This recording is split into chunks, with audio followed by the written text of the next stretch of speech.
Naperwisyo ng ulan at baha ang ilang mag-aaral sa Bacolod at Maguindanao del Sur. Sa Davao City naman, binahari ng isang evacuation center kung saan sumisilong ang mahigit 50 pamilyang nasunugan. Saksi, si Adrian Prietos ng GMA Regional TV. Halos hindi makausad ang sasakyan na ito dahil sa lalim ng baha sa entrada ng isang paaralan sa Barangay Granada sa Bacolod City kahapon. Ang ibang estudyante lumusong na, pero karamihan stranded. Insecure lang naman mga teachers nga wala na yung sagay pa-attempt. There are some magin visit sa ilang parents. Ang iban ginulat pahulat naman ng rescue. Ang tubig sa drainage system sa tabi mismo ng gate ng eskwelahan umapaw na.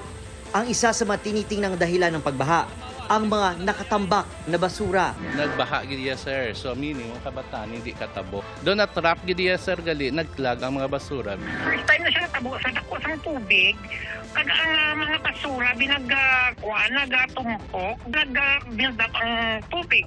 So siya nag-bounce back sa balik sa ilang eskwelahan. Plus ang sagbot na nagbara. Nagsagawa na ng clearing operations sa baradong daluyan ng tubig at iba pang bahagi na binaha sa paaralan. Wala pang tugon ng Bacolod City LGU at DepEd Bacolod City kaugnay ng problema sa pagbaha.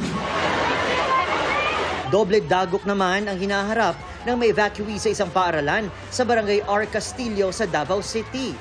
Ang malumikas matapos masunugan, binaha naman sa kanila ngayong sinisilungan kasunod ang pag-ulan doon kahapon. Nabasa ang flooring ng kanilang mga modular tent kaya inilipat sa mga classroom ang mahigit 50 apektadong pamilya. Sa South UP, Maguindanao del Sur, pahirapan din sa pag-uwi ang mga estudyante at guro dahil sa baha. Ang ilang motorsiklo, kinailangan pang itulak para lang makatawid.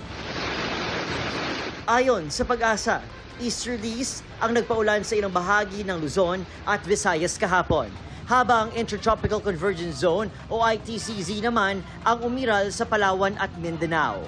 Para sa GMA Integrated News, ako si Adrian Prietos ng GMA Regional TV, ang inyong saksi. Mga kapuso, maging una sa saksi. Mag-subscribe sa GMA Integrated News sa YouTube para sa iba't ibang balita.